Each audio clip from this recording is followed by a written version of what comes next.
Hello friends, पिछले video में हमने निफ्टी के 5 मिनट चार्ट में यहाँ से जो डिक्लाइन है उसको समझने की कोशिश की थी स्मॉलर टाइम फ्रेम में इमीडिएट मूव के लिए। वहाँ से अगर हम देखें तो ये 1 2 3 4 और 5 हमें एक 5 वेव मूव लग रहा था और इसका हमने रिट्रेसमेंट निकाला था 23 to 38%।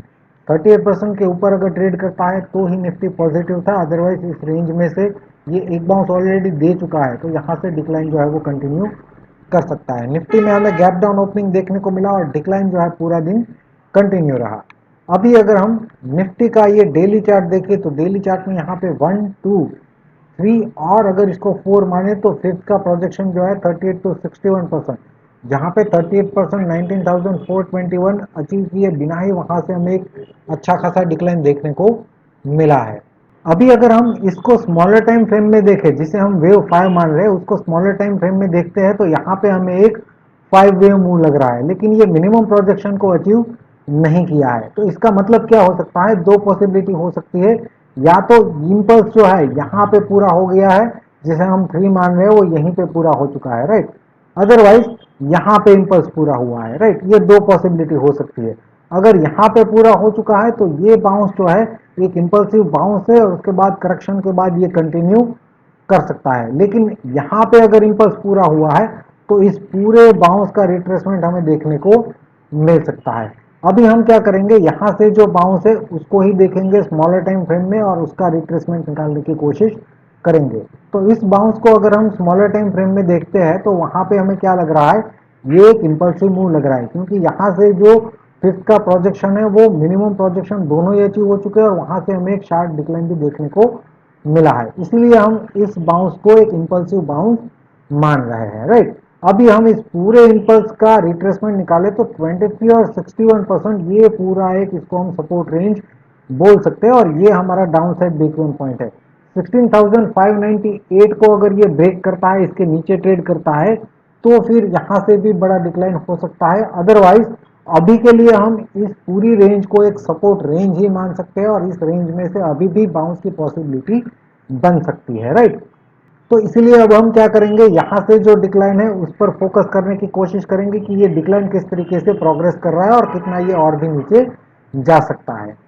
इस डिक्लाइन को ध्यान से समझना। इस काउंटिंग को मैंने दो तरीके से दिया हुआ है, दोनों ही पॉसिबिलिटी यहाँ पे मैं मेंशन करूंगा।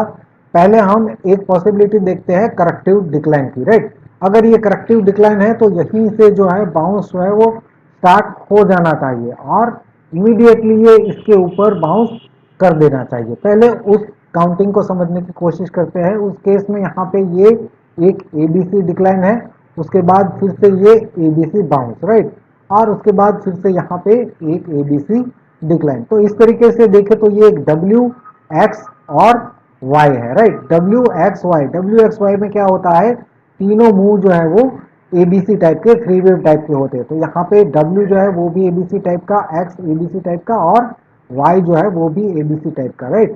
तो इस तरीके से ये एक डब्ल्यू एक्स वाई करेक्शन हो सकता है।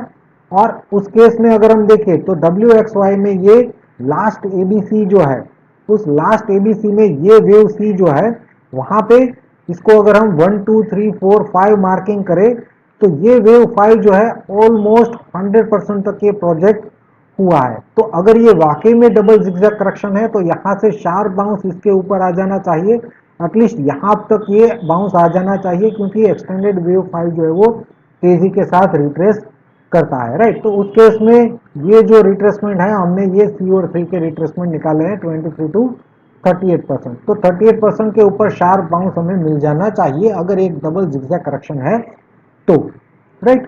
अभी दूसरा काउंटिंग समझने की कोशिश करते हैं। उस केस में ये पूरा डिक्लाइन जो है वो है 1 और ये बाउंस जो है वो है 2, राइट। और 1 और 2 के बाद अगर हम यहाँ से 3 का काउंटिंग देखें तो 3 के काउंटिंग में वेव 3 का मिनिमम प्रोजेक्शन 100% होता है, राइट। लेकिन यहाँ तक जो डिक्लाइन है वो एक इंपल्सिव डिक्लाइन लग रहा है और ये 100% को अचीव भी नहीं किया। तो इस डिक्लाइन को हम वेव 3 का 1 बोल सकते हैं, राइट। यहाँ पे 3 शुरू हुआ है और ये है वेव 3 का 1 और ये हो जाएगा वेव 3 का 2, राइट। तो इस केस में हमें ये सेकंड वाले काउंटिंग देखने हैं, राइट।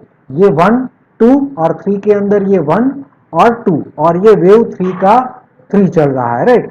तो उस केस में ये जो डिक्लाइन है उसका रिट्रेसमेंट 23 to 38%, इस रेंज को ये ब्रेक नहीं करना चाहिए और इसी रेंज में से हमें या तो फिर प्रेजेंट लेवल से ही डिक्लाइन जो है वो कंटिन्यू कर सकता है, क्योंकि ये वेव 3 का 3 है तो डिक्लाइन जो है वो शार्प होना चाहिए, कंटिन्यू भी कर सकता है इसको ऊपर की तरफ ब्रेक किए बिना ही, राइट।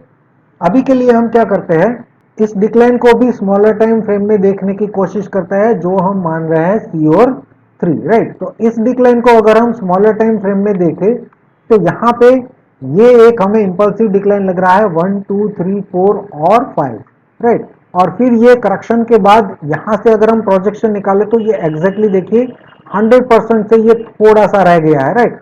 तो वेव 5 अगर जो है ये अगर 1 2 3 4 और 5th जो है जो हमने डिस्कस किया था हायर टाइम फ्रेम में, तो ये वेव 5 का मैक्सिमम प्रोजेक्शन 100% है और यहाँ से शार्प बाउंस मिल जाना चाहिए और यहाँ तक वो हो जाना चाहिए। अगर ये करेक्टिव है, ये वेव सी है और यहाँ से बाउंस अगर कंटिन्यू करना है तो शार्प बाउंस आ जाना चाहिए यहाँ तक का जो हमने पिछले चार्ट में देखा था 38% को ब्रेक कर देना चाहिए। और स्मॉलर टाइम फ्रेम में अगर हम देखें तो इसका रिट्रेसमेंट 23 to 38% ये रेंज आ रही है, राइट। तो इनिशियली इसके ऊपर एक शार्प बाउंस हमें मिल जाना चाहिए, लेकिन अगर इस रेंज में ये कंसोलिडेट करता है या करेक्टिव बाउंस देता है तो डिक्लाइन कंटिन्यू करेगा। इस केस में हम इसको वेव 3 का 3 कंसीडर कर सकते हैं और वहां पे भी ये 1 और ये 2 हो सकता है और यहाँ से डिक्लाइन जो है वो कंटिन्यू कर सकता है। आई होप कि निफ्टी का व्यू जो है आपको अच्छी तरीके से समझ में आ गया है। अब हम बैंक निफ्टी की बात करेंगे। अगर निफ्टी के व्यू में कोई कंफ्यूजन है तो आप वीडियो को दोबारा देख सकते हैं। बैंक निफ्टी की अगर हम बात करें तो बैंक निफ्टी के 30 मिनट चार्ट को कल हमने समझा था ये ए और 1 बी और 2 और सी और 3 का अगर हम प्रोजेक्शन निकाले तो नॉर्मल प्रोजेक्शन रेंज ऑलरेडी आ चुकी थी और सी और 3 का रिट्रेसमेंट 23 to 38% उस रेंज में बाउंस भी दे चुका था। अगर बैंक निफ्टी पॉजिटिव है तो 38% के ऊपर बाउंस देना चाहिए, लेकिन यहाँ पे गैप डाउन ओपनिंग के साथ डिक्लाइन जो है वो कंटिन्यू रहा। अभी आज के दिन में अगर हम बैंक निफ्टी का वीकली चार्ट देखें तो वीकली चार्ट में यहाँ पे ये बाउंस जो है वो ए और 1 और ये बी और 2 हो सकता है। सी और 3 की अगर हम बात करें तो सी और 3 में ये 1 2 3 4 और 5th यहाँ पे हमें लग रहा है कि कंप्लीट हो चुका है। अभी इस सी और 3 का रिट्रेसमेंट अगर हम निकालते हैं तो 23 और 38% की रेंज ये इमीडिएट सपोर्ट रेंज हो सकती है और ये हो सकता है downside break even point 39,620।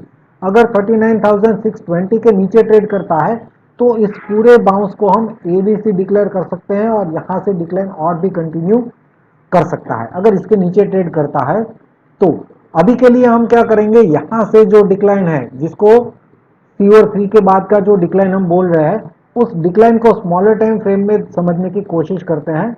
यहाँ पे अगर हम देखें तो ये ए और 1 और बी और 2 कंप्लीट हो चुका है। सी और 3 की अगर हम बात करें तो अभी ये 161% भी अचीव कर चुका है और इस सी और 3 का रिट्रेसमेंट अगर निकालते हैं तो 23 और 38% की रेंज आ रही है 42,073 से लेके 42,368। ये बैंक निफ्टी के लिए इमीडिएट रेजिस्टेंस रेंज है। 42,368 के ऊपर अगर बैंक निफ्टी ट्रेड करता है तो ही हम इस डिक्लाइन को एबीसी डिक्लाइन मानेंगे और यहाँ से बाउंस जो है वो कंटिन्यू कर सकता है, राइट। उस केस में यहाँ पे भी यहाँ इस रेंज में हमें शार्प बाउंस मिल जाना चाहिए और इसको ब्रेक कर देना चाहिए। अगर इस रेंज में कंसोलिडेशन या फिर करेक्टिव बाउंस हमें देखने को मिलता है तो इसका मतलब बैंक निफ्टी भी अभी भी नेगेटिव है और डिक्लाइन जो है वो कंटिन्यू कर सकता है। फ्रेंड्स, अगर आप भी इलियट वेव सीखना चाहते हैं तो वीडियो के डिस्क्रिप्शन में आपको मोबाइल नंबर और लिंक मिल जाएगा। वीडियो देखने के लिए आपका बहुत बहुत शुक्रिया, धन्यवाद।